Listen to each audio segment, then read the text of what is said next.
Berbicians shared mixed views about government's $250 billion budget. Leon Susaran reports. Channel 8 News took its microphone to the streets of New Amsterdam yesterday to give citizens a chance to have their say about the budget 2017, and views were mixed. While most persons were hesitant to share a comment or a thought about the budget, a few were brave enough to speak with us. Taxi driver Mr. Paulton Austin said that the government's whopping $250 billion budget is one of the best in Guyana's history. The people, the mass of the people, they don't understand the budget. When a man say VAT on light bill from $10,000 up, those who born in $12,000 light bill is going to pay VAT on $2,000. The $10,000 is non-VAT. And why I like the budget? Because the budget is for the people who live in the high life. I am not living the high life, so the budget won't affect me. I am not born in $1,500 water per month, so that VAT wouldn't affect me. It's for people who got swimming pool and bathtub and jacuzzi and them kind of thing. Them is who gonna feel it. You understand? So the budget won't affect the poor man like me. Number one, what the budget do for me? It cut 16%. From 16 to 14, then they pay as you earn, you bring it down to 28%. You understand? I agree with the budget. Austin was convinced that government's 10% across-the-board increase for public servants a few weeks ago was monumental and extraordinary. When Gaisuku is not bringing in money, rice is not bringing in money, backside we own it, they're only paying a royalty. Where is government getting this money from? For play this, I would say, there is extraordinary the government paying, because the only thing doing well must be GRA and we get a little gold for depend on, not more. All the rest of GDP in this country depends on the government to feed it. It ain't feeding the government. Look, guys, so in a limbo. Everybody want money. Rights want money. From the government take over rights farmer to get $100 million. Guys, so want to get another 16 billion. Then give public servant 10%. Where all the money coming from? I still want to know where it coming from. And the budget for me do good for the poor man like me, who put more money in the pockets of the poor man. You give me 10%, then you cut me pay as you earn to 28, then you cut me VAT from 16 to 14. I agree with it. Vendor of the New Amsterdam market, Mr. Lance Fraser, too, was supportive of the coalition's budget and urged Guyanese to give the coalition more time to fine-tune things in a better way. Later on, next year or the other year, we have to give the government a chance, understand me, so that he can work things out. And I think the Guyanese people should just take it easy and work along with the government until the next budget.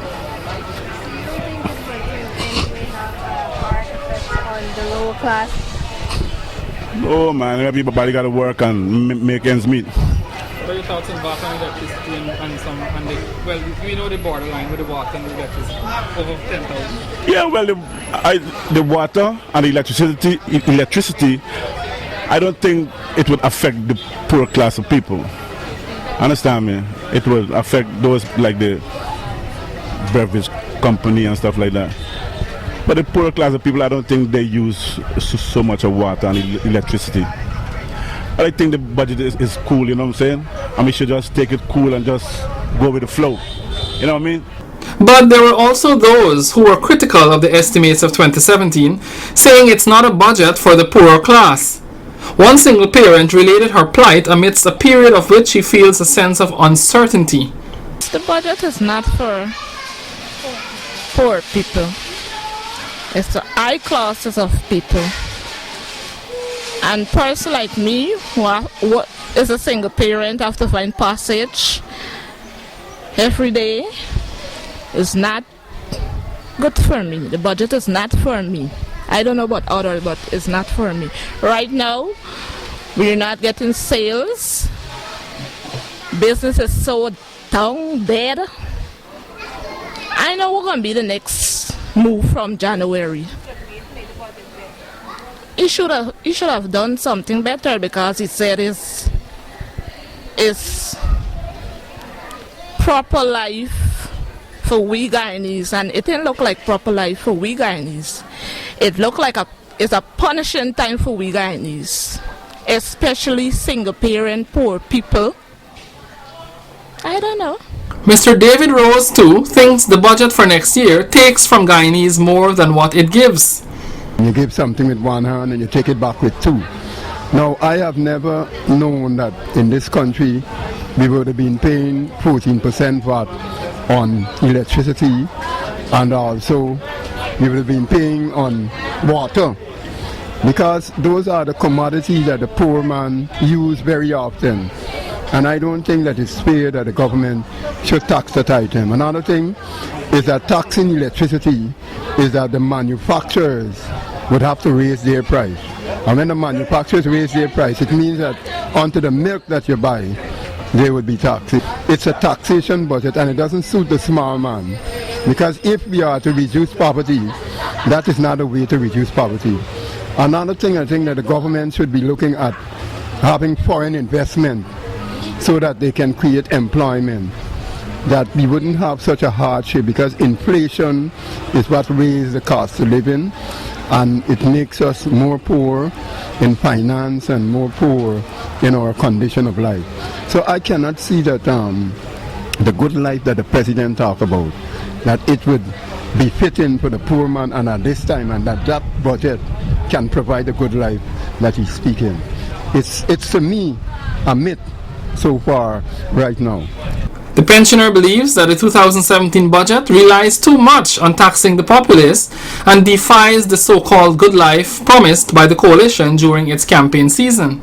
Some highlights of the 2017 budget include an increase in old age pension to $19,000, public assistance to increase to $7,500, foster care stipend to increase to $20,000, increasing the tax threshold from $660,000 per annum to $720,000 per annum, a reduction in corporate tax rate from 30% to 27.5% for manufacturing and non-commercial companies, reduction of the rate of value-added tax VAT from 16% to 14%, increase the VAT threshold from $10 million to $15 million, VAT on electricity consumption 14% in excess of $10,000 per month, VAT of 14% on water consumption in excess of $1,500 per month, an expanded list of exempt and zero-rated items of VAT, the departure tax payable by persons leaving Guyana to be increased from $2,500 to $3,500, an increase in passport fees from $4,000 to $6,000.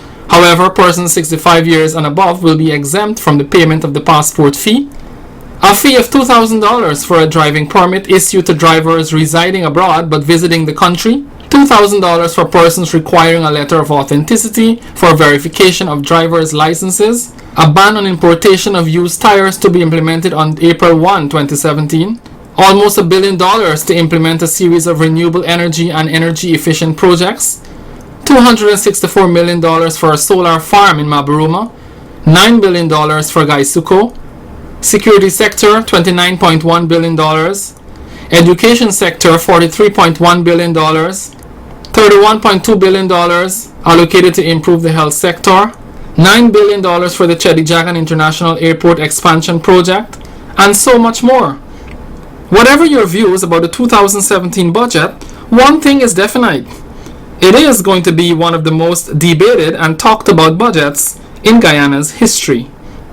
The budget debates have commenced in the National Assembly. For Channel 8 News, I am Leon Susaran.